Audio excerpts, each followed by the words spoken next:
আজকে আমরা আলোচনা করতে চাই মেগালোব্লাস্টিক অ্যানিমিয়া নিয়ে। মেগালোব্লাস্টিক অ্যানিমিয়া আমরা কখন বলি? যদি কোনো একটা পার্সনের ক্ষেত্রে আমরা দেখি যে তার অ্যানিমিয়া আছে এবং আমরা যদি দেখি যে তার মিন কর্পাসকুলার ভলিউমটা আসলে হায়ার। নর্মালি আসলে আমরা দেখি যে it is more than 90, basically 90-র উপরে গেলেই আমরা আসলে মেগালোব্লাস্টিক অ্যানিমিয়ার কথা আসলে কনসিডার করি। সো মেগালোব্লাস্টিক অ্যানিমিয়া আসলে কেন হয়? আমরা আসলে যদি কমন রিজনগুলোকে যদি আসলে একটু দেখি, দেখা যাচ্ছে এখানে আসলে কিছু ডেফিসিয়েন্সির সাথে এটা রিলেশন বেশি। একটা হচ্ছে ভিটামিন B12 ডেফিসিয়েন্সি, আর একটা হচ্ছে ফলিক অ্যাসিড ডেফিসিয়েন্সি। অবশ্য এর বাইরে আরও কিছু জায়গা থেকেও মেগালোব্লাস্টিক অ্যানিমিয়া হতে পারে, যেমন কোনো পেশেন্টের ক্ষেত্রে যদি আমরা আসলে সাইটোটক্সিক ড্রাগ প্রোভাইড করি কোনো একটা ক্যান্সার কেমোথেরাপিতে, সেখানেও মেগালোব্লাস্টিক অ্যানিমিয়া হতে পারে, বা আরও কিছু কন্ডিশনেও হতে পারে, যেটা আমরা প্রিভিয়াসলি কিছু আলোচনা করছি। বাট নর্মালি মেগালোব্লাস্টিক অ্যানিমিয়া নিয়ে যখন আমরা ডিজিজ ওয়াইজ যখন আলোচনা করি, তখন আসলে দুইটা পার্সপেক্টিভ থেকেই কথা হয়। একটা হচ্ছে ভিটামিন B12 ডেফিসিয়েন্সি, একটা হচ্ছে ফলিক অ্যাসিড ডেফিসিয়েন্সি। এখন প্রথম প্রশ্ন হচ্ছে, ভিটামিন B12 বা ফলিক অ্যাসিড ডেফিসিয়েন্সি কীভাবে আমার অ্যানিমিয়ার একটা কারণ হতে পারে? সো আমরা আসলে এর আগেও একটা ক্লাসে এটাকে দেখাইছিলাম যে নর্মালি আসলে আমরা দেখি যে আমাদের যে হোমোসিস্টিন যেটা রয়েছে, হোমোসিস্টিন, এই হোমোসিস্টিনটা মিথিওনিনে যখন কনভার্টেড হয়, এই জায়গাটাতে কনভার্সনের ক্ষেত্রে ভিটামিন B12 একটা কোফ্যাক্টর হিসেবে কাজ করে।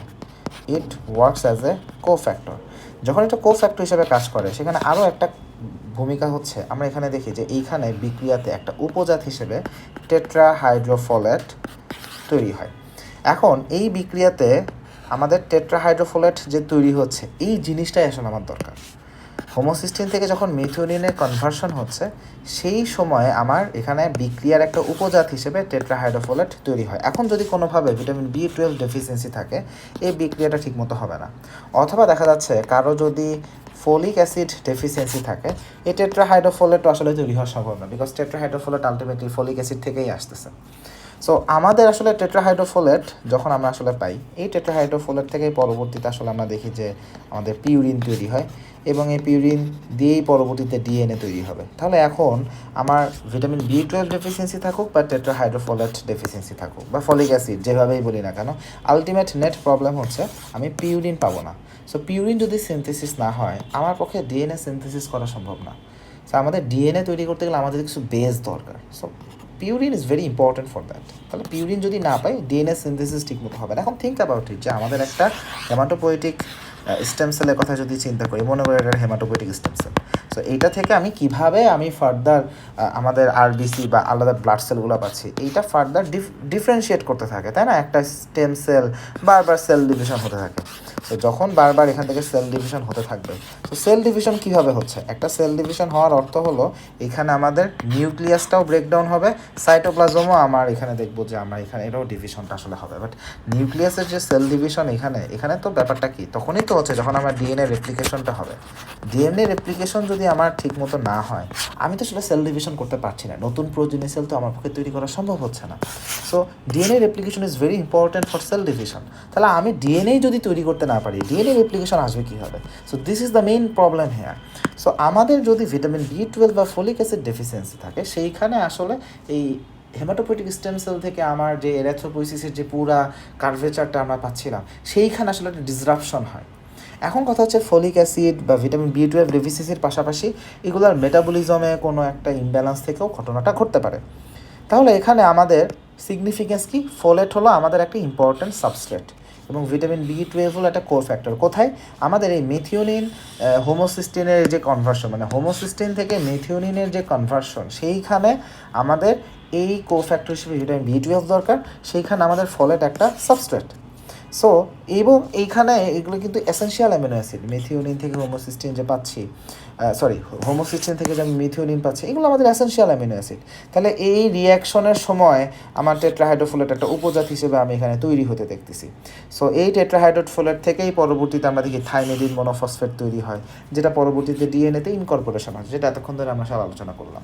এখন যদি আমাদের ভিটামিন B12 বা ফোলেট ডেফিসিয়েন্সি থাকে, তাহলে কি হবে? এই হোমোসিস্টিন থেকে মিথিওনিন প্রোডাকশনটা কিন্তু হ্যাম্পার্ড হয়ে যাবে। সো আলটিমেটলি আমি দেখবো হোমোসিস্টিন কনসেন্ট্রেশন অনেক বেড়ে যাচ্ছে, কারণ হোমোসিস্টিন থেকে মিথিওনিন কনভার্সনটা হচ্ছে না। বাট ওই যে ওইটার উপজাতি হিসেবে যে আমার টেট্রাহাইড্রোফোলেট যেটা আমি পাচ্ছিলাম সেটাও এখন আর আমি পাবো না। সো সেইখান থেকে কী হবে, ডিএনএ সিনথেসিস পুরো প্রসেসটা ইম্পেয়ারমেন্ট হবে। সো আলটিমেট এন্ড রেজাল্ট কী? আলটিমেট এন্ড রেজাল্ট হচ্ছে আমাদের নিউক্লিয়ার ম্যাচুরেশনের ব্যাপারটা অ্যারেস্টেড হয়ে যাবে। ওই দিকে সাইটোপ্লাজমিক ডেভেলপমেন্ট হয়ে বসে আছে, কিন্তু নিউক্লিয়ার ম্যাচুরেশন ঠিকমতো হচ্ছে না। এই যে একটা ইমব্যালেন্স তৈরি হলো, এইটাকে বলা হচ্ছে নিউক্লিওসাইটোপ্লাজমিক অ্যাসিনক্রোনি। তাই আমার নিউক্লিয়াস অ্যারেস্ট হয়ে বসে আছে, কিন্তু সাইটোপ্লাজম ডেভেলপমেন্ট ঠিকঠাকভাবেই চলতেছে। তাহলে এখানে সিনক্রোনাসভাবে জিনিসটা আর হইল না। So this is nucleocytoplasmic asynchrony. তাহলে এটা কোথায় হচ্ছে? During this deficiency. তাহলে এখন এই ঘটনাটা যখন ঘটবে, আমাদের মোটা দাগে যত রকম সেল ডিভিশন চলমান অবস্থায় থাকে, তাহলে অল দ্য প্রলিফারেটিং সেল যেখানে সেল ডিভিশন চলতেছে সেখানে সব জায়গায় কমন ঘটনা দেখব। কমন ঘটনা কি? সেখানে একটা মেগালোব্লাস্টোসিস হতে দেখব। সেটা শুধুমাত্র হেমাটোপয়েটিক স্টেম সেল থেকে প্রোজেনি সেল তৈরির সময় যে ঘটনাটা ঘটবে তা না, মোটা দাগে যত রকম প্রলিফারেটিং সেল আছে সবখানেই আমি এই মেগালোব্লাস্টোসিস ব্যাপারটা দেখব। সো আমি এই চেঞ্জেস দেখা যাচ্ছে buccal mucosa, tongue, small intestine, cervix, vagina, uterus, everywhere যত জায়গায় আমার প্রলিফারেটিং সেল নর্মালি থাকে। কারণ বাকাল মিউকোসা কন্টিনিউয়াসলি এখানে সেল শেডিং হয়, টাং কন্টিনিউয়াস এখানে শেডিং হয়, স্মল ইন্টেস্টাইন কন্টিনিউয়াস এখানে সেল শেডিং হতে থাকে, এপিথেলিয়ামগুলো শেড হতে থাকে, সার্ভিক্স কন্টিনিউয়াস শেডিং হয়। তাহলে যেই সব জায়গায় কন্টিনিউয়াস শেডিং হয় সেখানে কন্টিনিউয়াস প্রলিফারেশন হচ্ছে। সো ওই অ্যানাটমিক্যাল লোকেশনটা আমাকে জানতে হবে, বিকজ এখান থেকে একটা ডিভিশন, এই জায়গা থেকে একটা আমরা দেখবো যে একটা এমসিকিউ চলে আসছে এফসিপিএস পার্ট 1-এ। তাহলে এই সেলগুলোতে আমি তাহলে এখানে সব জায়গায় আমি মেগালোব্লাস্টোসিস দেখতে পারবো।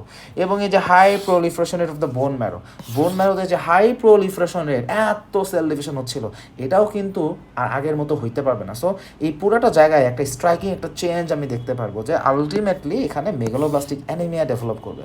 সো এখানে কাহিনী কী হবে, আমি দেখবো বোন ম্যারোর মধ্যেই সেল ডিভিশনটা আসলে তো ঠিক মতো হইতে পারতেছে না। সো সেল সাইকেলটা কাইন্ড অফ অ্যারেস্টেড হয়ে যায়। সো সেল প্রপারলি ডেভেলপ করতে পারে না। সো ওইখানে আমরা দেখবো যে উইদিন দ্য বোন ম্যারো আমাদের অসংখ্য প্রোজেনিটর সেল বা অসংখ্য হেমাটোপয়েটিক সিস্টেমে আমার যে সেলগুলো তৈরি হচ্ছিল, অসংখ্য সেল উইদিন দ্য বোন ম্যারোতেই আসলে মারা যায়। সো তখন কি হচ্ছে, দেয়ার ইজ ইনইফেক্টিভ এরিথ্রোপোয়েসিস। সো যখন একদিকে ইনইফেক্টিভ এরিথ্রোপোয়েসিস হয়, সেটার রেসপন্সে আমরা বোন ম্যারোতেই দেখবো একটা হাইপার সেলুলার ম্যারো, যেখানে উইদিন দ্য বোন ম্যারো সে এটাকে কম্পেনসেট করার চেষ্টা করে, এবং সেইখান থেকে আমি দেখবো হাইপার সেলুলার ম্যারো আমি ডেভেলপ করতে দেখি। সো আলটিমেটলি এখানে এই মেগালোব্লাস্টিক চেঞ্জেস আমরা তখন সেখানে অবজার্ভ করতে পারি। সো মেগালোব্লাস্টিকে কীরকম চেঞ্জ আমরা দেখতে পাই, আমরা দেখবো যে রেড সেল প্রিকারসারগুলা, এখানে early nucleated red cell precursor এইগুলাকে আমরা পাবো। এখানে আমরা বোন ম্যারোর মধ্যে হিমোলাইসিস পাবো। আবার যখন হিমোলাইসিস হওয়ার অর্থই হচ্ছে বিলিরুবিন আলাদা হবে, বিলিভার্ডিন আসবে। সো যখনই বিলিরুবিন রিলিজড হয়ে যাচ্ছে, তাহলে বিলিরুবিন লেভেলটাকে বেড়ে যেতে দেখবো। যে কোনো সেল লাইসিস হলে ল্যাকটেড ডিহাইড্রোজিনেস বাড়বে। যে কোনো সেল যদি লাইসিস হয়, তাহলে এখানে ল্যাকটেড ডিহাইড্রোজিনেস এটাকেও বেড়ে যেতে দেখবো। কিন্তু কাহিনী হচ্ছে এখানে আমরা রেটিকুলোসাইটোসিস ওভাবে দেখতে পাবো না। কেন? রেটিকুলোসাইটোসিস কীভাবে হচ্ছিল, আমাদের একটা অ্যানিমিয়া আছে অথবা হিমোলাইসিস হচ্ছে, সেইটার রেসপন্সে বোন ম্যারো বেশি বেশি করে আরবিসি প্রোডাকশন করার চেষ্টা করে, ইম্যাচিওর মানে রেটিকুলোসাইটগুলো সার্কুলেশনে চলে আসে। কিন্তু এখানে তো হিমোলাইসিস প্রসেসটাই তো হচ্ছে উইদিন দ্য বোন ম্যারো। এখানে তো বোন ম্যারোতে তো আমার হিমোলাইসিস হয়ে যাচ্ছে, আমি এখানে ম্যাচিউর হওয়ার খুব একটা সুযোগই পাচ্ছি না। সো এখানে তো রেটিকুলোসাইটোসিস আসার কোনো কোশ্চেনই আসে না লজিক্যালি। সো এখানে রেটিকুলোসাইটোসিস আমি পাবো না, বাট এখানে এলডিএইচ বেশি থাকবে, বিলিরুবিন বেশি থাকবে। হ্যাঁ, এই কথাটা আসলে কেন আসলো, কেন এখানে রেটিকুলোসাইটোসিসের কথাটা ডেভিডসনে ইনক্লুড করলো? এটার কারণ হচ্ছে, আমি যখন একটা পেশেন্টের নর্মালি আসলে ডাটা ইন্টারপ্রিট করব, আমি দেখতেছি যে বিলিরুবিন বেশি, তাই না? বিলিরুবিন বেশি।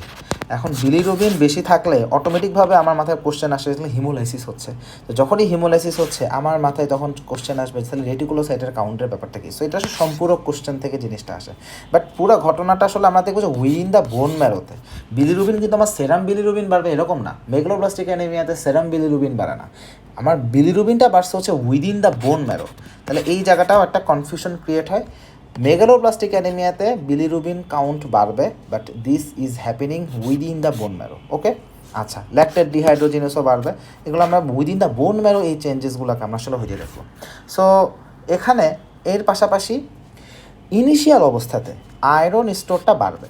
ইনিশিয়াল অবস্থাতে। কেন আয়রন স্টোর বাড়বে? যখন within the bone marrow haemolysis হচ্ছে, তাহলে ওই আরবিসির মধ্যে থাকা আয়রনগুলা ওখানে রিলিজড হতে থাকবে। সো সেটার কারণে ইনিশিয়ালি আয়রন স্টোর বাড়বে। বাট আমরা পরবর্তীতে দেখব যে আয়রন স্টোর কীভাবে এর মধ্যেও ডিপ্লেট হইতে পারে, সেটা আফটার ট্রিটমেন্টের সময় সেখানে আমরা এই ব্যাপারটা দেখব।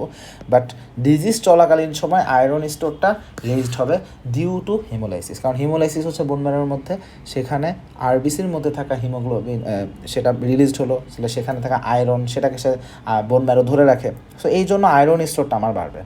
এখন এর মধ্যে থেকেও যে অল্প কিছু সেল আমরা সার্কুলেশন আসতে দেখি বা যারা ম্যাচিউর হইতে পারে, সো এই ম্যাচিউর সেলগুলো সাইজ একটু বড় থাকে, কারণ adequate amount of cell division তারা পৌঁছাতে পারে না ওইভাবে।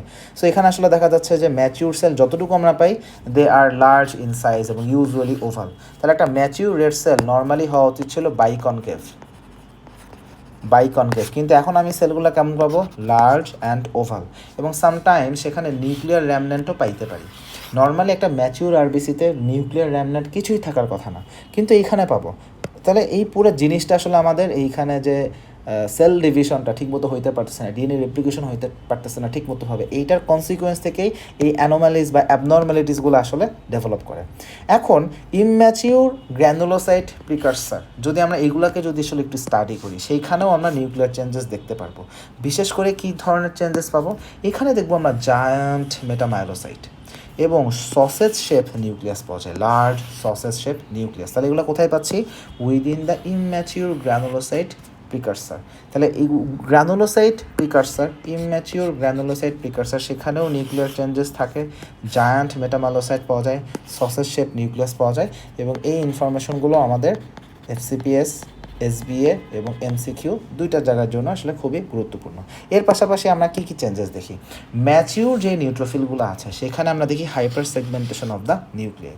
তাহলে নিউক্লিয়াইতে আমরা আসলে হাইপার সেগমেন্টেশন দেখি। নর্মালি দেখা যাচ্ছে 6 অথবা 6-এর বেশি নিউক্লিয়ার লোব থাকতে পারে, এবং এর প্রত্যেকটা ইনফরমেশন থেকে প্রিভিয়াসলি এফসিপিএস পার্ট 1 পরীক্ষাতে প্রশ্ন আসছে, ইভেন এমআরসিপি পার্ট 1 পরীক্ষাতেও এখান থেকে কোশ্চেন আসছে। So this informations are very important. তাহলে মেগালোব্লাস্টিক অ্যানিমিয়াতে শুধুমাত্র যে আমার আরবিসি রিলেটেড চেঞ্জেস থাকবে তা না, বরং এখানে আমি গ্রানুলোসাইট নিয়েও আসলে আমি চেঞ্জেস দেখতে পাই। তাহলে জায়ান্ট মেটামাইলোসাইট, সসেজ শেপড নিউক্লিয়াস, তারপর hyper segmentation of the nuclei of the neutrophils, হ্যাঁ, সেখানে 6 বা তার বেশি নিউক্লিয়ার লোব থাকে, তাহলে এগুলো পাইতে পারি। খুব সিভিয়ার যদি কেস হয়ে থাকে সেখানে প্যানসাইটোপেনিয়াও আসলে ডেভেলপ করতে পারে, পেরিফেরাল ব্লাডে আমরা প্যানসাইটোপেনিয়া পাইতে পারি। তাহলে in case of megaloblastic anaemia in severe occasion সেইখানে প্যানসাইটোপেনিয়াও ডেভেলপ করতে পারে।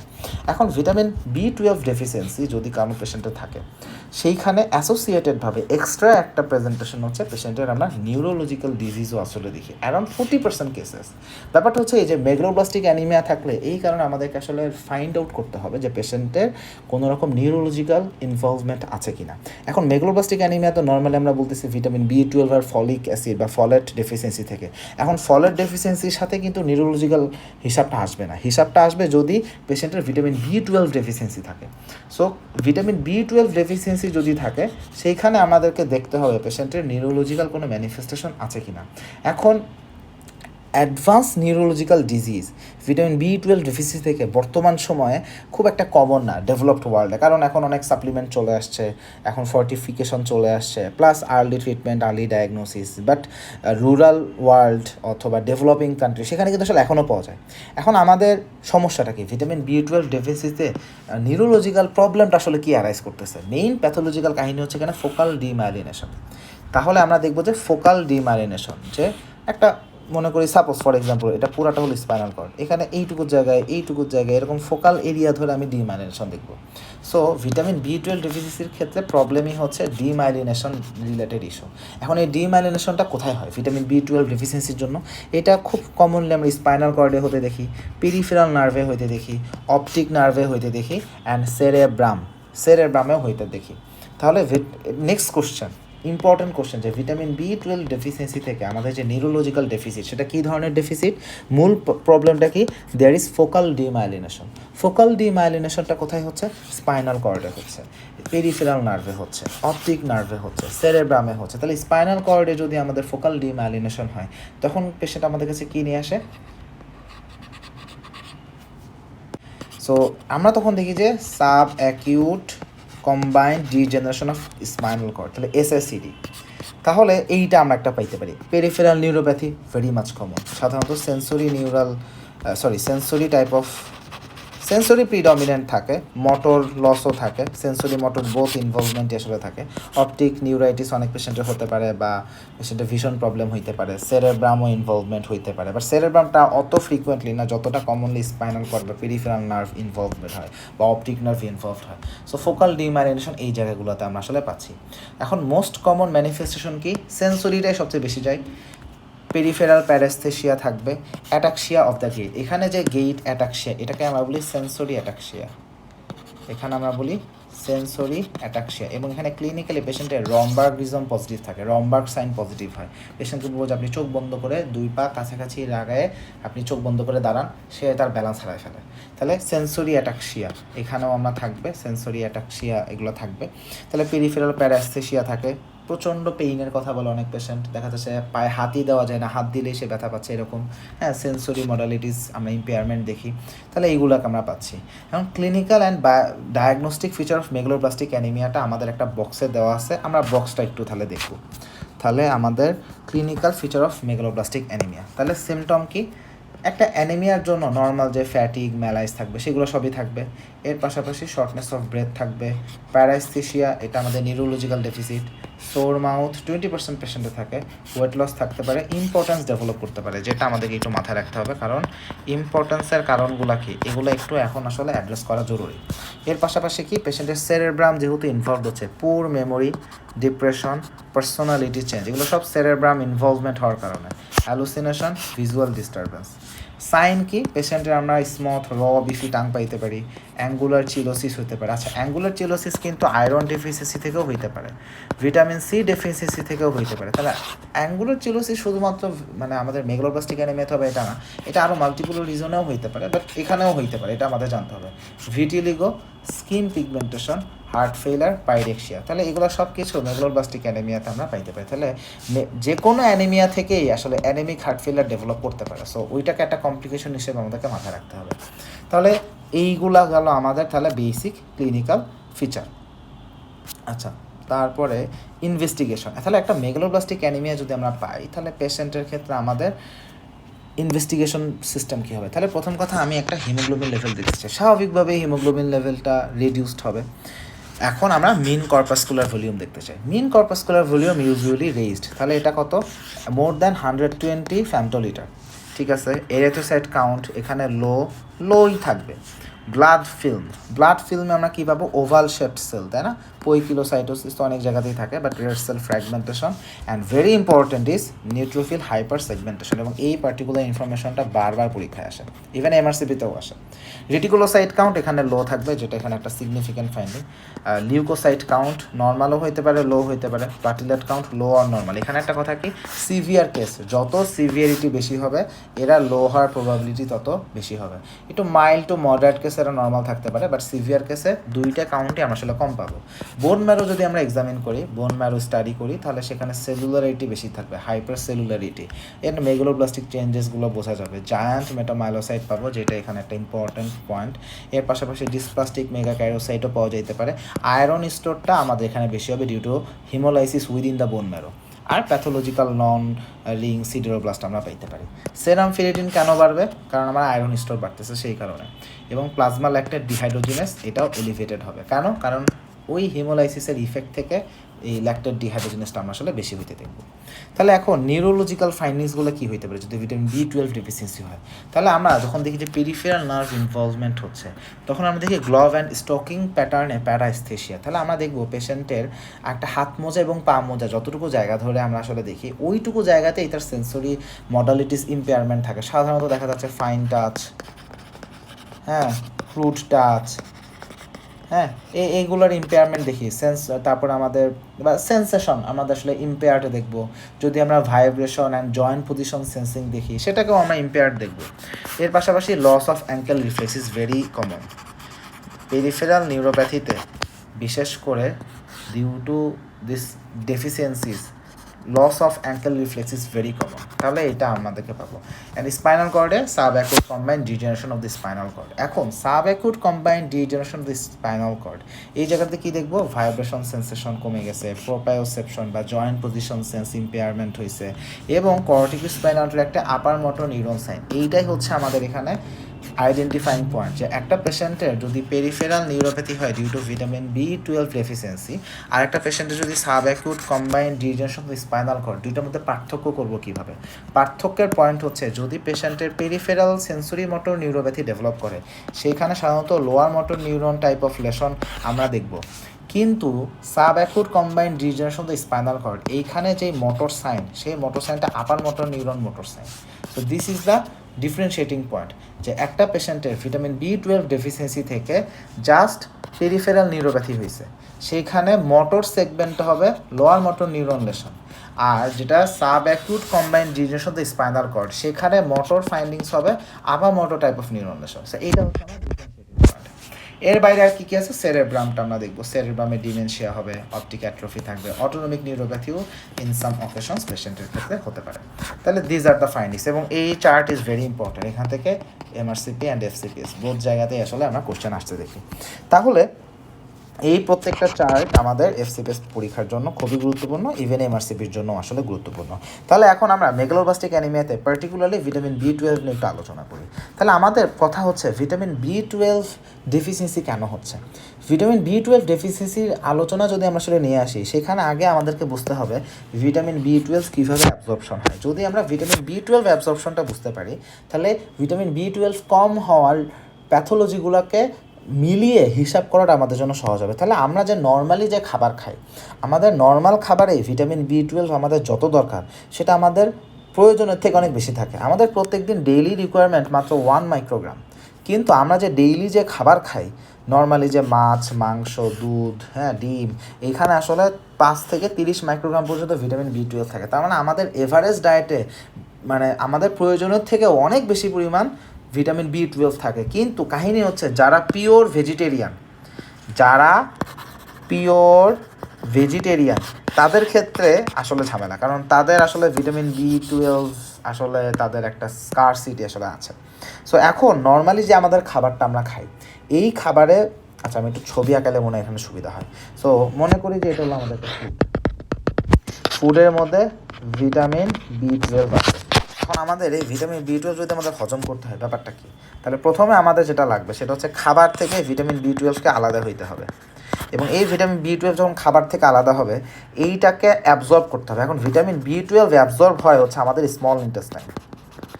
ভিটামিন B12 অ্যাবজর্ব হয় হচ্ছে আমাদের স্মল ইন্টেস্টাইন। এখন খাবার থেকে এটাকে যখন আলাদা করব, এটাকে আলাদা করে স্মল ইন্টেস্টাইন পর্যন্ত তাকে নিয়ে যাইতে হবে। সো কী হচ্ছে, তো যখন আমি খাবার খেলাম, সেই খাবার থেকে ভিটামিন B12টা যখন আলাদা হইলো, এটা আলাদা হওয়ার পরে আর প্রোটিন নামক একটা ক্যারিয়ার আছে, সে ওই আর প্রোটিনের সাথে প্রথমে বাইন্ড করবে।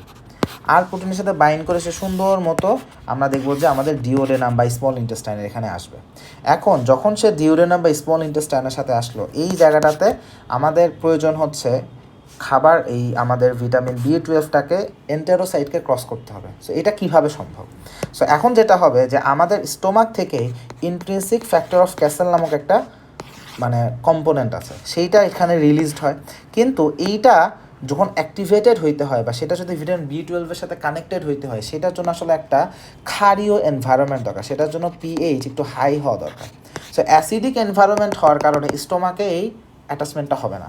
সো যখন খাবারটা ডিওডেনামে চলে আসবে, ডিওডেনামে আসার পরে আমরা যেটা দেখবো, ইন্ট্রিনসিক ফ্যাক্টর অফ ক্যাসেল যেটা আছে, সেই ইন্ট্রিনসিক ফ্যাক্টর অফ ক্যাসেলের সাথে ভিটামিন B12 তখন বাইন্ড করে। আর প্রোটিন থেকে সরে এসে সে আসলে ইন্ট্রিনসিক ফ্যাক্টর অফ ক্যাসেলের সাথে বাইন্ড করবে, এবং তার মাধ্যমে সে আমাদের আইলিয়ামের কাছে চলে যাবে।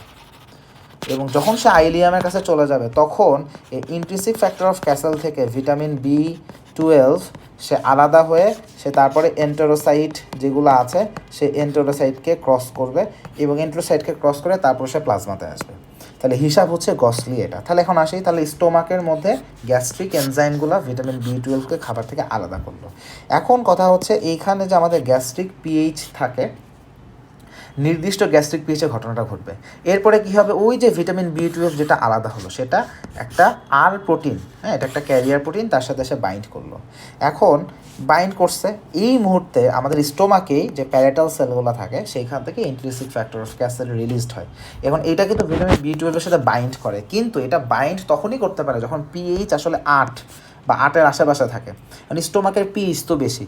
সো এখন বাইন্ডিংটা হবে না, বাইন্ডিংটা হবে যখন ডিওডেনাম এসে আসবে, ডিওডেনামে যখন প্যানক্রিয়াটিক জুস আসবে সেই জায়গাটাতে যখন পিএইচ বেড়ে যাবে তখন এটা হবে। সো এখন কি হচ্ছে, এই যে আর প্রোটিনের সাথে বাইন্ড থাকা অবস্থায় এই খাবারটা, এই কম্পোনেন্টগুলো যখন আমাদের ডিওডেনামে যাবে তখন খেলাটা হবে। তাহলে গ্যাস্ট্রিক এমটিং হইলো, প্যানক্রিয়াটিক সিক্রেশন আসলো, ডিওডেনামে পিএইচ বেড়ে গেল। সো এখন আর প্রোটিন থেকে ভিটামিন বি12টা রিলিজড হয়ে সে ইন্ট্রিনসিক ফ্যাক্টর সাথে বাইন্ড করবে। এখন ওই যে ডিওডেনাম সেখানে তো বাইলও আসলো, বাইলেও কিছু ভিটামিন বি12 থাকে, আসলে একটা এন্টেরো হেপাটিক রিসার্কুলেশন প্রসেসের কারণে সেটাকে এখানে আমরা পাবো, এবং সেইটা আসলে রিঅ্যাবজর্পশনেও হয়ে যায়। এখন ভিটামিন বি12 কার সাথে বাইন্ড, ইন্ট্রিনসিক ফ্যাক্টর অফ ক্যাসেলের সাথে। সে যাইতে টার্মিনাল আইলিয়ামে যাবে, এবং টার্মিনাল আইলিয়ামে তার নির্দিষ্ট কিছু স্পেসিফিক রিসেপ্টর আছে যেখানে সে বাইন্ড করবে। এখন ওই রিসেপ্টরে বাইন্ড করার পরে, বাইন্ড করছে কিন্তু ইন্ট্রিনসিক ফ্যাক্টর অফ ক্যাসেল, সে যখন বাইন্ড করছে তখন ভিটামিন বি12 সেখান থেকে অ্যাক্টিভলি ট্রান্সপোর্টেড হয়ে এন্টেরোসাইটে আসবে, এবং এন্টেরোসাইট থেকে সে প্লাজমাতে চলে যাবে। This is the simple thing. যখন প্লাজমাতে আসলো, প্লাজমাতেও কিন্তু তার একটা ক্যারিয়ার দরকার, সেই ক্যারিয়ার হচ্ছে ট্রান্সকোবালামিন 2। এইটা একটা ট্রান্সপোর্ট প্রোটিন যেটা লিভারে প্রডিউসড হয়, এবং এই ইনফরমেশনটা ইম্পর্ট্যান্ট। এখন লিভার থেকে প্রডিউস হওয়া ট্রান্সকোবালামিন 2 ভিটামিন বি12কে ক্যারি করে বিভিন্ন টিস্যুতে নিয়ে যাবে ফর ইউটিলাইজেশন। তাহলে দিস ইজ দ্য থিং। এখন লিভার এরপরে এনাফ অ্যামাউন্ট অফ ভিটামিন বি12কে নিজের কাছে জমা রাখতে পারে, প্রায় 3 বছর পর্যন্ত সে, মানে 3 বছরের মজুদ সে নিজের কাছে জমা রাখতে পারে, এবং এর পাশাপাশি একটা এন্টেরোহেপাটিক সার্কুলেশন চলমান থাকে। সো ওভারঅল ভিটামিন বি12 ডেফিসিয়েন্সি ডেভেলপ করতে আসলে অনেক সময় লাগে। একটা পার্সন যদি কমপ্লিটলি ভিটামিন বি12 মানে অ্যাবজর্ব করা বন্ধ করে দেয়, খাওয়া বন্ধ করে দেয়, অথবা ম্যাল অ্যাবজর্পশন হয়, এরপরেও পেশেন্টের ভিটামিন বি12 ডেফিসিয়েন্সি ডেভেলপ করতে গেলে আসলে কয়েক বছর পর্যন্ত সময় লাগে। তাহলে যারা স্ট্রিক্টলি যারা ভেজিটেরিয়ান, এই ধরনের পেশেন্টের ক্ষেত্রেও ভিটামিন বি12 ডেফিসিয়েন্সি ডেভেলপ করতে আসলে কয়েক বছর অপেক্ষা করতে হয়। তাহলে এখন আমাদের প্লাজমাতে ভিটামিন বি12 আসছে, সে ট্রান্সপোর্টের হয় ট্রান্সকোবালামিন 2 এর মাধ্যমে, এবং সেখান থেকে সে বিভিন্ন টিস্যুতে সে আসলে পৌঁছায় যায়।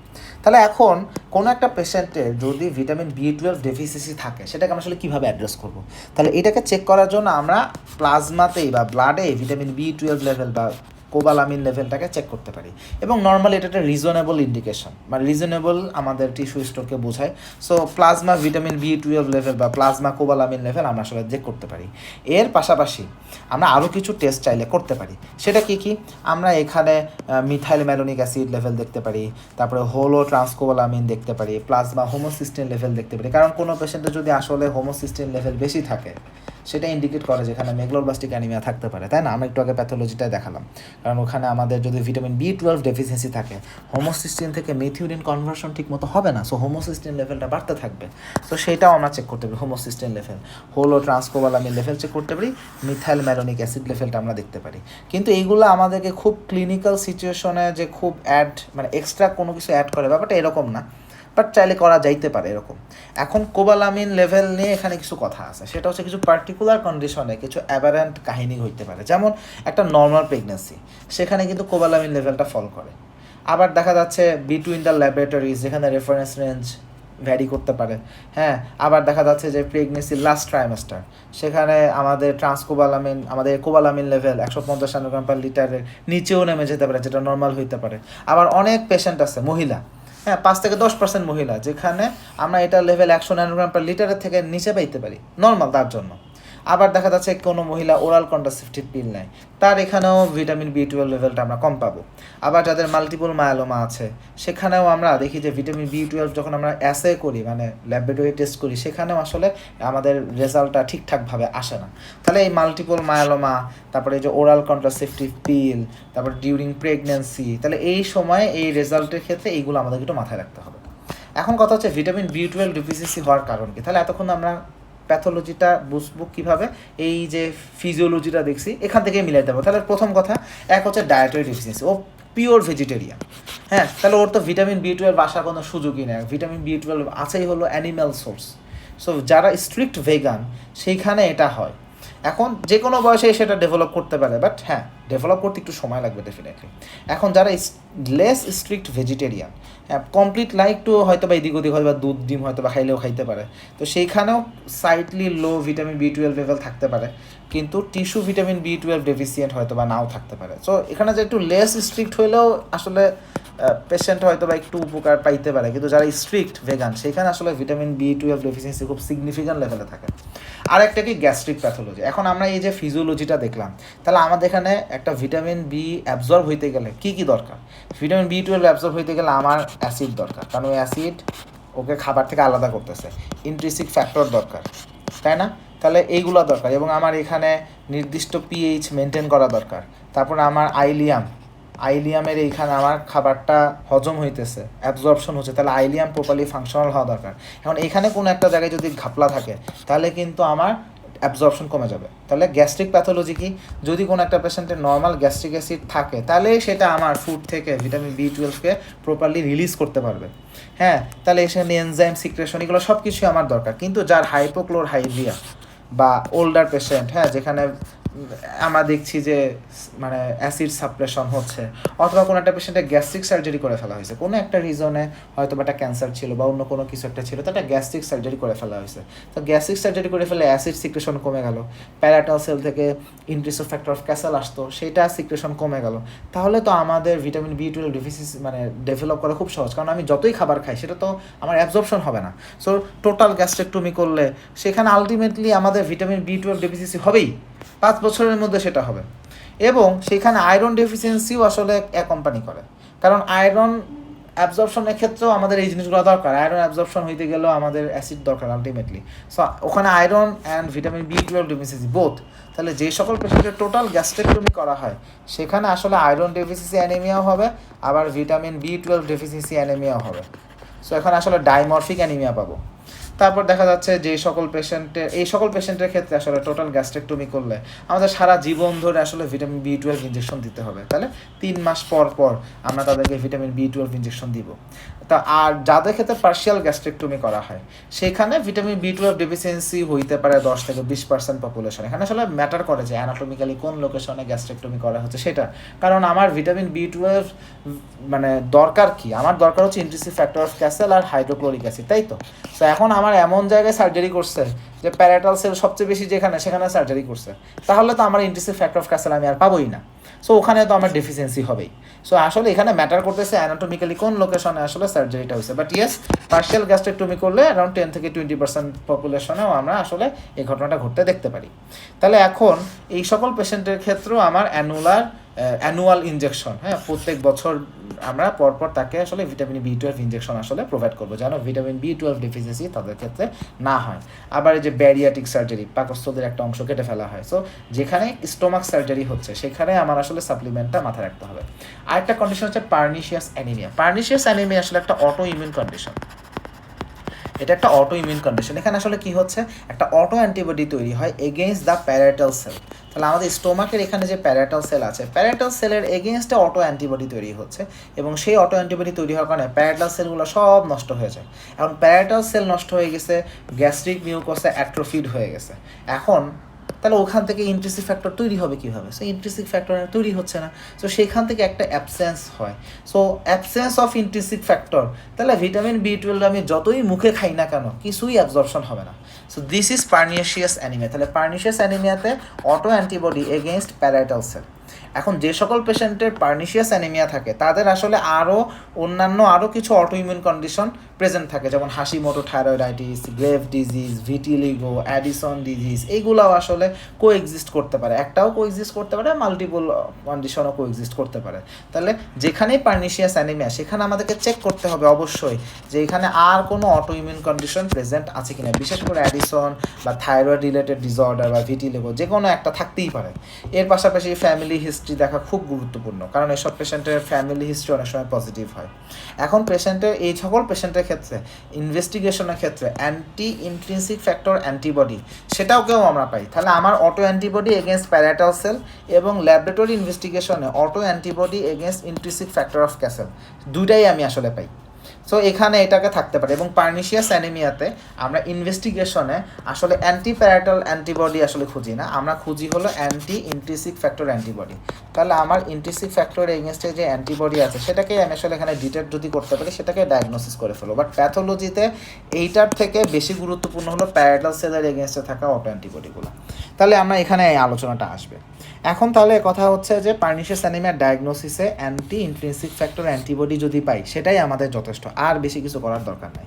এখন অ্যান্টিপ্যারাটাল সেল অ্যান্টিবডি সেটাও প্রেজেন্ট থাকে 90% টাইমস, কিন্তু এখানে ঝামেলা হচ্ছে অ্যান্টিপ্যারাটাল সেল অ্যান্টিবডি 20% টাইম নর্মাল ফিমেলেও পাইতে পারি। তাহলে এই অ্যান্টিবডিটা পাইলে সেটা যে অলওয়েজ পার্নিশিয়াস অ্যানিমিয়াতে থাকবে তা না, নর্মাল পপুলেশনেও থাকতে পারে। সো এই জন্য এইটা আসলে পজিটিভ হলেই যে সেটা আসলে ডিজিজকে ইন্ডিকেট করবে ব্যাপারটা তা না।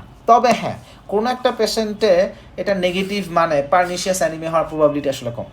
সো এটা হচ্ছে কাহিনী। সো এই জন্য ডায়াগনোসিসের কারণে আমাদের আসলে অ্যান্টি ইন্ট্রিনসিক ফ্যাক্টরটা আমাদেরকে বেশি আমাদের জন্য আসলে সুবিধাজনক। এখন পেশেন্টের পজিটিভ রেজাল্ট পাইলেও এই জন্য এটা ডায়াগনস্টিক না in case of antiparietal cell antibody. তবে নেগেটিভ থাকলে সেটা মানে আমাদের পার্নিশিয়াস অ্যানিমিয়া হওয়ার প্রবাবিলিটি কম। তো অ্যান্টিপ্যারাটাল সেল অ্যান্টিবডির ক্ষেত্রে এইটা হলো আমাদের একটা ঝামেলা। সো এই জন্য ডায়াগনোসিসের ক্ষেত্রে 1 নম্বরে আমরা আসলে অ্যান্টি ইন্ট্রিনসিক ফ্যাক্টরটাকে আসলে চুজ করে থাকি। আচ্ছা, এর পাশাপাশি আর কি কি টেস্ট করা যেতে পারে? আমরা একটা শিলিং টেস্ট করতে পারি। শিলিং টেস্টে আমরা কি করি যে রেডিও লেভেল ভিটামিন B12 অ্যাবজর্পশন কী পরিমাণে হচ্ছে, একটা ওরাল অ্যাডমিনিস্ট্রেশন অফ রেডিও লেভেল ভিটামিন B12 এবং সেটা কতটুকু অ্যাবজর্পশন হলো, হ্যাঁ, এবং এইটাকে আমরা আসলে অ্যাসেস করি। সো কতটুকু অ্যাডমিনিস্টার করলাম, কতটুকু অ্যাবজর্পশন হলো, হ্যাঁ। সো এইটাকে আমরা অ্যাসেস করে আমাকে দেখতে পারি। সো এইটাও আমাদের শিলিং টেস্ট আমরা চাইলে করতে পারি। আচ্ছা, এর বাইরে আর কী কী প্যাথোলজি থেকে আমাদের ভিটামিন B12 ডেফিসিয়েন্সি হতে পারে সেটা হচ্ছে small cell pathology, very important, specific for MRCP part 1 exam, MRCP part 2 exam and FCPS part 1 exam, সব জায়গাতে এখান থেকে কোশ্চেন আসে। সেটা হচ্ছে যে সকল পেশেন্টের আইলিয়ামে প্যাথোলজি আছে সেখানে অ্যাবজর্পশন তো ঠিকমতো হবেই না, তাই না? তাহলে এখন এর পাশাপাশি আরও কিছু ব্যাপার আছে, যেমন অনেক পেশেন্টের প্যানক্রিয়াটিক ইনসাফিসিয়েন্সি আছে। এখন যার প্যানক্রিয়াটিক ইনসাফিসিয়েন্সি আছে তাহলে তো প্যানক্রিয়াস থেকে অ্যালকালাইন সেই প্যানক্রিয়াটিক জুস ডিউডেনামে আসবে না। ডিউডেনামে যদি না আসে তাহলে pH 8 যদি আমি না পাই তাহলে তো আমার ইন্ট্রিনসিক ফ্যাক্টর অফ ক্যাসেলের সাথে তো আমাদের ভিটামিন B12 বাইন্ডই করতে পারবে না। তাহলে প্যানক্রিয়াটিক এক্সোক্রাইন ইনসাফিসিয়েন্সি থাকলে সেইখানে এই ভিটামিন B12 আর প্রোটিন থেকে বাইর হয়ে যে ইন্ট্রিনসিক ফ্যাক্টরের সাথে বাইন্ড করবে সেই ট্রান্সফারটাই তো ঠিকমতো হইতে পারে না। তাহলে এটা একটা সমস্যা। আবার সেকেন্ড সমস্যা হচ্ছে inflammatory disease in the terminal ileum, যেমন ক্রনস ডিজিজ। ক্রনস ডিজিজের এখানে টার্মিনাল আইলিয়ামের এখানে আমরা দেখি পেশেন্টের ইনফ্লামেশন হচ্ছে। সো ওই জায়গাটাতে তো আসলে অ্যাবজর্পশন হ্যাম্পার্ড হয়। এখন ভিটামিন B12 অ্যাবজর্পশন হচ্ছিল আইলিয়াম থেকে, এখন ক্রনস ডিজিজ যদি আইলিয়ামে ইনভলভড হয়ে থাকে সেইখানে অ্যাবজর্পশনটা অনেক কমে আসে। আবার দেখা যাচ্ছে ক্রনস ডিজিজ যাদের থাকে তাদের অনেকেরই আইলিয়ামের এখানে সার্জারি করে ওইটুকু অংশ কেটে ফেলাই দেওয়া হয়। সো সার্জারি করলে তো ওর তো অ্যাবজর্পশন আর হওয়ার কোনো সুযোগই থাকলো না। সো এই জন্য ক্রনস ডিজিজ সার্জারি হোক অথবা ডিজিজ থাকুক, বোথ জায়গাতেই অ্যাবজর্পশন আসলে হ্যাম্পার্ড হচ্ছে। সো এইটা একটা ইস্যু। এর পাশাপাশি দেখা যাচ্ছে আরও কিছু কন্ডিশন কথা আসতে পারে, যেমন কিছু মোটিলিটি ডিসঅর্ডার অথবা হাইপোঅ্যাগামাগ্লোবিউলিনেমিয়া, যেখানে ব্যাকটেরিয়াল ওভারগ্রোথ হয়ে ভিটামিন B12 এর সাথে একটা কম্পিটিশন হয়ে গেছে যে আমাদের সেল নিবে নাকি আমাদের গাটে থাকা ব্যাকটেরিয়া নিবে। সহজ কথা কি, আমাদের যে গাট, এই গাটে তো অসংখ্য ব্যাকটেরিয়া আছে কমেন্সাল হিসেবে। এখন ওই ব্যাকটেরিয়ার নিজেরও ভিটামিন B12 দরকার নিজের প্রয়োজনে। এখন দেখা যাচ্ছে যদি কোনো পেশেন্টের ক্ষেত্রে মোটিলিটি ডিসঅর্ডার থাকে বা হাইপোগামাগ্লোবিউলিনিমিয়া যদি ডেভেলপ করে, সেখানে গাটের মধ্যে এত বেশি ব্যাকটেরিয়া হয়ে যায় তাহলে আমাদের খাবারে যতটুকু ভিটামিন B12 ছিল সেইটা এন্টেরোসাইট নেওয়ার আগে ওই ব্যাকটেরিয়া নিজেই সেটাকে ইউটিলাইজ করে ফেলে। সো একটা কম্পিটিশন হচ্ছে বডির এন্টেরোসাইট এবং ব্যাকটেরিয়া, এদের মধ্যে কম্পিটিশন হয়। সো কম্পিটিশনে ব্যাকটেরিয়া জিতে যায়। সো সেখানে ভিটামিন B খাবারে আছে কিন্তু আমার এন্টেরোসাইট সেটাকে আর নিতে পারলো না। সো ওখান থেকেও একটা ডেফিসিয়েন্সি ক্রিয়েট হয়। সো এটাও একটা ব্যাপার। আবার দেখা যাচ্ছে যাদের fish tape 1 Diphyllobothrium latum fish, tapeworm. So যারা এটাতে মানে ইনফেক্টেড সেখানেও ভিটামিন B12 ডেফিসিয়েন্সি আমরা সিমিলারভাবেই আসলে হইতে দেখি। তাহলে আমাদের ভিটামিন B12 ডেফিসিয়েন্সির কারণগুলো কী কী? তাহলে এইগুলো, তাহলে একটা বললাম diet deficiency due to vegetarian, gastric কোনো প্যাথোলজি আছে কি না, পার্নিশিয়াস অ্যানিমিয়া আছে কি না, স্মল বাওয়েল প্যাথোলজি আছে কি না, তাহলে এইগুলো আমরা দেখতে হবে। এরপরে আসে ফলেট। তাহলে ফলেট প্যাথোলজি বুঝতে গেলে ফলেট অ্যাবজর্পশনটাও বুঝতে হবে। এখন ফলেটের কথা হচ্ছে ফলেট প্রডিউস হয় প্ল্যান্ট অ্যান্ড ব্যাকটেরিয়া দুইটা জায়গাতেই। এখন আমরা আসলে দেখি যে ডায়েটরি লিফি ভেজিটেবল এখানে প্রচুর পরিমাণে ফলেট থাকে, বিভিন্ন ফ্রুট আছে যেমন বানানা, মেলন, হ্যাঁ, অ্যানিম্যাল প্রোটিন, এসব জায়গাতেও রিচ সোর্স। তাহলে ফলেট আমরা আসলে অনেক জায়গা থেকে পাচ্ছি। কোন কোন জায়গা থেকে পাচ্ছি প্রত্যেকটাই জানতে হবে ফর FCPS MCQ এক্সাম। ওকে, তাহলে এখান থেকে পাই। এখন আমাদের নর্মাল যে ডায়েট, এভারেজ ওয়েস্টার্ন পপুলেশনের ডায়েট, সেখানে আমরা দেখি ডেইলি ইনটেক 50 মাইক্রোগ্রামের বেশি থাকে। ঝামেলা হচ্ছে খাবারে তো ভালোই আছে, কিন্তু যখন অতিরিক্ত রান্না করা হয়, এক্সেসিভ কুকিং করা হয়, এই ফলেট অনেক কিছুই আসলে নষ্ট হয়ে যায়। তাহলে এক্সেসিভ কুকিং ফলেটকে নষ্ট করে দেয়। এখন ডায়েটরি ফলেটের কাহিনী কি? ডায়েটরি ফলেট থাকে পলিগ্লুটামেট স্টেটে, এবং সেইটা আমরা যখন খাই এটা মনোগ্লুটামেট হিসেবে এটা আমাদের আপার বাওয়েলে কনভার্টেড হবে, এবং পরবর্তীতে সেই মনোগ্লুটামেট অ্যাক্টিভভাবেই প্লাজমাতে ট্রান্সপোর্টেড হইতে পারে। প্লাজমাতে যখন সেই ফলেট গেল, সে প্লাজমা প্রোটিনের সাথে লুজলি বাউন্ড অবস্থায় থাকে, অ্যালবুমিনের সাথে বাউন্ড অবস্থায় থাকে, এবং সেখানে এন্টেরোহেপাটিক সার্কুলেশন থাকবে, এবং বডিতে সে যেখানে যেখানে দরকার সেখানে সেখানে সে চলে যাবে। এখন আমাদের টোটাল বডিতে ফলেট স্টোরটা অনেক ছোট, এই কারণে ডেফিসিয়েন্সি খুব অল্প সময়ের মধ্যে হতে পারে। তাহলে ভিটামিন B12 আমাদের বডিতে 3 বছর পর্যন্ত জমা থাকতে পারে, আর এখানে ফলেট কিন্তু অল্প সময় পর্যন্ত জমা থাকে। তাহলে ফলেট ডেফিসিয়েন্সি কীভাবে হচ্ছে? সো ফলেট ডেফিসিয়েন্সির কারণগুলোকে আমরা তাহলে একটা বক্স থেকে দেখবো, তাই না? তাহলে আমরা বক্সে আসি। তাহলে ফলেট কেন ডেফিসিয়েন্সি হচ্ছে? তাহলে একটা হচ্ছে ভেজিটেবল খাই না, এটা একটা সমস্যা। সেকেন্ড কথা কি ম্যাল অ্যাবজর্পশন, সিলিয়াক ডিজিজ, স্মল বাউল সার্জারি বা বিরিয়াটিক সার্জারি, তাহলে এখানে আমাদের ম্যাল অ্যাবজর্পশন হচ্ছে। অথবা ডিমান্ড কোনো কারণে বেড়ে গেছে। ডিমান্ড কখন বাড়ে? যখন সেল প্রলিফারেশন হচ্ছে, যেমন হিমোলাইসিস। হিমোলাইসিস কোন কোন জায়গাতে হইতে পারে? যেমন মনে করি আমাদের অনেকগুলো হিমোলাইটিক অ্যানিমিয়া আছে, এবং যতগুলো হিমোলাইটিক অ্যানিমিয়া আছে সব জায়গাতেই আমরা আলাদা করে ফলিক অ্যাসিড সাপ্লিমেন্ট দিই। তাহলে হিমোলাইটিক অ্যানিমিয়াতে দিতে পারি, যেখানে এক্সট্রা সেল প্রলিফারেশন হচ্ছে সেখানে দিতে পারি। প্রেগনেন্সিতে ডিমান্ড খুব বেশি বেড়ে, যে কোনো প্রেগনেন্সিতে আমরা ফলেট সাপ্লিমেন্ট দিই। এরপরে কিছু ড্রাগ আছে যেটা আমাদের ফলেট ডেফিসিয়েন্সি এটা কারণ হতে পারে, যেমন কিছু অ্যান্টিকনভালসেন্ট আছে যেমন ফেনাইটোইন, কন্ট্রাসেপটিভ পিল, কিছু সাইটোটক্সিক ড্রাগ যেমন মেথোট্রেক্সেট। এবং মেথোট্রেক্সেট যদি কাউকে দেওয়া হয়, মেথোট্রেক্সেটের সাথে কিন্তু এক্সট্রা ফলিক অ্যাসিড সাপ্লিমেন্ট আসলে প্রোভাইড করা হয়। তাহলে এইগুলোকে আমাদের একটু মাথায়, তাহলে এইগুলোর জন্য ফলেট ডেফিসিয়েন্সি আসলে হইতে পারে। তাহলে এখন ফলিক অ্যাসিড ডেফিসিয়েন্সি যদি কারো আসলেই হয়ে যায়, সেখানে কীভাবে ইনভেস্টিগেশন করব? তাহলে ইনভেস্টিগেশনের জন্য ডায়াগনস্টিক ফাইন্ডিংয়ে সেরাম ফলেট লেভেলটাকে চেক করতে পারি, বাট এখানে আসলে ইন্টারপ্রিটেশন একটু ডিফিকাল্ট। সো কারণ সেরাম ফলেট লেভেলটা ইন্টারপ্রিটেশন ডিফিকাল্ট হওয়ার কারণে এইটা আসলে আমরা মানে রেগুলার বেসিসে করি না। আমরা আসলে যদি একটা টেস্ট করতে হয় তাহলে হচ্ছে আমরা রেড সেল ফলেট লেভেলটাকে দেখতে চাই। তাহলে আমরা রেড সেল ফলেট লেভেলটাকে দেখতে চাই, এটাই আসলে সবচেয়ে বেশি অ্যাকুরেট এবং ঝামেলামুক্ত। আমরা রেড সেল ফলেট লেভেলটা যদি দেখি তাহলে সেটা প্রলং ফলেট ডেফিসিয়েন্সি খুব সহজে আইডেন্টিফাই করতে পারবে এবং মোস্ট রিলেভেন্ট মেজার। সো আমাদের এখানে ইনভেস্টিগেশন সবচেয়ে ইম্পর্টেন্ট ইনভেস্টিগেশন হলো রেড সেল ফলেট লেভেল। এর পাশাপাশি আমরা আর কি ফাইন্ডিংস পাইতে পারি? ম্যাক্রোসাইটিক ডিসপ্লাস্টিক ব্লাড পিকচার পাবো, মেগালোব্লাস্টিক বোন ম্যারো পাবো, এইগুলো আমরা তাহলে এখানে এক্সট্রা চাইলে করতে পারি। তাহলে এখন আসি, এখন কোন কোন পেশেন্টের ক্ষেত্রে ফলেট ডেফিসিয়েন্সি হওয়ার রিস্ক বেশি?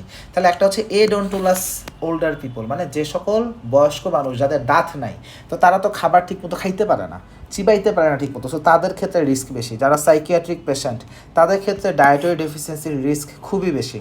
এবং অন টপ অফ ইট যদি তার একটা গাট রিলেটেড কোনো একটা ম্যালিগন্যান্সি থাকে বা গাট রিলেটেড ডিজিজ থাকে, তাহলে এই কন্ডিশনে তখন আরও এক্সাসারবেটেড করে। তাহলে একটা বয়স্ক পেশেন্ট যার দাঁত ঠিক মতো নাই অথবা যার সাইকিয়াট্রিক ইলনেস আছে, অন টপ অফ ইট যদি তার ম্যালিগন্যান্সি বা কোনো একটা গাট ডিসঅর্ডার থাকে, এই ধরনের পেশেন্টের ক্ষেত্রে ফলিক অ্যাসিড ডেফিসিয়েন্সি হওয়ার রিস্ক অনেক অনেক অনেক বেশি।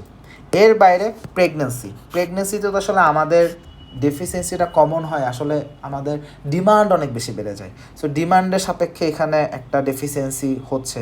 এর পাশাপাশি দেখা যাচ্ছে প্রচুর বমি হয়, হাইপার এমিসিস গ্র্যাভিডারাম বা টুইন প্রেগনেন্সিতে তো আসলে ডিমান্ড বেড়ে যায়, মাল্টিপ্যারিটি, তারপর হাইপার এমিসিস গ্র্যাভিডারামের প্রবলেম হচ্ছে প্রচুর বমি করে পেশেন্ট। সো এইগুলো আসলে তার ফলিক অ্যাসিড ডেফিসিয়েন্সি একটা কারণ হিসেবে আসলে থাকে। এখন এই কনটেক্সটে ফলেট ডেফিসিয়েন্সিগুলো তাহলে পাই, তাহলে কোথায় হচ্ছে প্রেগন্যান্সি অ্যান্ড এই এডেন্টুলাস ওল্ডার পিপল বা সাইকিয়াট্রিক পেশেন্ট বা গাট ম্যালিগনেন্সি বা গাট ডিজিজ আছে, এদের ক্ষেত্রে এটাকে বেশি পাচ্ছি। এখন আমরা যদি এটাকে আইডেন্টিফাই করতে চাই, ইনভেস্টিগেশন করতে চাই, তাহলে আমাদেরকে আসলে আলটিমেটলি আমরা কী দেখতে চাই? Red cell folate level. কেন আমরা এখানে তাহলে সেরাম ফলেট লেভেল দেখি না? কারণ এটা আসলে ডায়েটরি ইনটেকের সাথে আসলে ভ্যারি করে। একটা পেশেন্ট যদি ফলেট রিচ মিল খায়, সাথে সাথে ফলেট ডেফিসিয়েন্সি যতই থাকুক প্লাজমা লেভেল নর্মাল হয়ে যাবে। আবার দেখা যাচ্ছে কোনো পেশেন্টের অ্যানোরেক্সিয়া আছে বা অ্যালকোহলিক পেশেন্ট অ্যান্টিকনভালসেন্ট পায়, সেখানে দেখা যাচ্ছে মেগালোব্লাস্টোসিস না থাকলেও আমি দেখছি ফলিক অ্যাসিড ডেফিসিয়েন্সি ডেভেলপ করে বসে আছে, এরকম হইতে পারে। সো আসলে এই জন্য এটা খুবই সেন্সিটিভ, এটা খুব বেশি রিলায়েবল না। সো মোস্ট রিলায়েবল হচ্ছে রেড সেল ফলেট লেভেল। এই জন্য ফলিক অ্যাসিড ডেফিসিয়েন্সি থাকলে রেড সেল ফলেট লেভেলটাকে আমরা চেক করতে চাই, এটাই মোস্ট অ্যাকুরেট ইন্ডিকেটর। তাহলে ফলেট স্টোর বোঝার জন্য বা ফলেট ডেফিসিয়েন্সি বোঝার জন্য আমাদের সবচেয়ে অ্যাকুরেট টেস্ট হলো রেড সেল ফলেট লেভেল। তাহলে এখন কথা হচ্ছে একটা পেশেন্টের যদি মেগালোব্লাস্টিক অ্যানিমিয়া ডেভেলপ করে, আমরা সেটাকে কীভাবে ম্যানেজ করব? তাহলে একটা পেশেন্টের মেগালোব্লাস্টিক অ্যানিমিয়া থাকলে আমাদেরকে পেশেন্টকে আগে দেখতে হবে যে তার এক্স্যাক্ট কোথায় কোথায় ডেফিসিট, তার ভিটামিন B12 স্ট্যাটাস কী, তার ফলেট লেভেল কী, সেটা আমাকে দেখতে হবে। এখন কথা হচ্ছে এমন হয় অনেক সময় পেশেন্ট এতই ইল যে এই রেজাল্টের জন্য অপেক্ষা করার সুযোগ নাই, তার আগেই ট্রিটমেন্ট শুরু করতে হবে। তাহলে এটা আসলে পেশেন্টের ক্লিনিক্যাল স্ট্যাটাসের উপর অনেক কিছু ভ্যারি করতেছে। তাহলে যদি এমন হয় একটা পেশেন্ট সিভিয়ার কন্ডিশনে আছে, খুবই অসুস্থ, এরকম পেশেন্টে আমার রেজাল্ট আসার আগেই আমি ট্রিটমেন্ট শুরু করে দিব। তাহলে এখানে ট্রিটমেন্ট কি? ট্রিটমেন্ট আসলে আমাকে সাপ্লিমেন্ট দিতে হবে। কি সাপ্লিমেন্ট দিব? ফলিক অ্যাসিড দিব, ভিটামিন B12 দিব। এখন যদি এমন হয় একটা পেশেন্টের ভিটামিন B12 ডেফিসিয়েন্সি আছে, আমি ভিটামিন B12 না দিয়ে শুধু ফলিক অ্যাসিড দিছি, তাহলে কিন্তু অবস্থা খারাপ হবে। তো হয়তো বা তার অ্যানিমিয়া ইমপ্রুভ করবে, কিন্তু তার নিউরোলজিক্যাল কন্ডিশন আরও খারাপ হবে। সো এই কারণে আসলে ভিটামিন B12 এটাকেও সাপ্লিমেন্ট আসলে দিতে হবে। শুধু এককভাবে ফলিক অ্যাসিড দিলাম, ভিটামিন B12 দিলাম না, ওইদিকে ভিটামিন B12 ডেফিসিয়েন্সি হয়ে বসে আছে, তাহলে কী হবে? অ্যানিমিয়া হয়তো বা কারেকশন হয়ে যাবে, কিন্তু নিউরোলজিক্যাল ফিচারটা খারাপ হবে। সো এইটাকে একটু হিসাব রাখতে হয়। এখন কথা হচ্ছে কোন জায়গাতে আমরা ব্লাড ট্রান্সফিউশন দিব। এখন ঘটনা হচ্ছে যদি পেশেন্টের অ্যানজাইনা হয় বা হার্ট ফেল হয়, যেটা আমরা একদম শুরুর অ্যানিমিয়ার শুরুর ক্লাসে বলছিলাম যে একটা অ্যানিমিক পেশেন্টের হার্ট ফেলিয়ার হলে বা অ্যানজাইনা হলে সেখানে আমরা ব্লাড ট্রান্সফিউশন দিই। কিন্তু মেগালোব্লাস্টিক অ্যানিমিয়া দেখেন একটা হিসাব আছে। হিসাবটা কি? একটা পেশেন্টের ক্রনিক মেগালোব্লাস্টিক অ্যানিমিয়া, ওদের কার্ডিওভাস্কুলার সিস্টেম ওই পুরো ব্যাপারটার সাথে অ্যাডাপ্ট করে ফেলে, ক্রনিক অ্যানিমিয়ার কন্ডিশনের সাথে অ্যাডাপ্ট করে ফেলে। এখন যদি ওই মুহূর্তে আমি তাকে এক্সট্রা ব্লাড ট্রান্সফিউশন দিই, তাহলে এখানে একটা ভলিউম ওভারলোড হলো। এই ট্রান্সফিউশনের জন্য যে ভলিউম ওভারলোড হয়, ওই সময়ে আমরা তখন দেখি যে কার্ডিয়াক ফেলিয়ার ডেভেলপ করে। সো ডিকম্পেনসেটেড স্ট্যাটাসে সিভিয়ার কার্ডিয়াক ফেলিয়ার ডেভেলপ করে, বিকজ ওই ভলিউম ওভারলোডটাকে সে নিতে পারে না, একটা ফ্লুইড ওভারলোড স্ট্যাটাস ডেভেলপ করে, যেটা তার হার্ট ফেলিয়ারের কারণ হয়।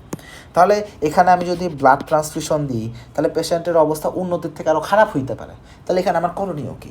তাহলে এখানে করণীয় হচ্ছে যদি ব্লাড ট্রান্সফিউশন দিতেই হয়, তাহলে সেখানে একটা ডাইউরেটিক কভারেজ দিতে হবে, যে ঠিক আছে ব্লাড ট্রান্সফিউশন দিচ্ছি, অ্যাট দ্য সেম টাইম পেশেন্টকে আমি ডাইউরেটিক্সও দিচ্ছি, যেন ভলিউম ওভারলোডটা না হয়।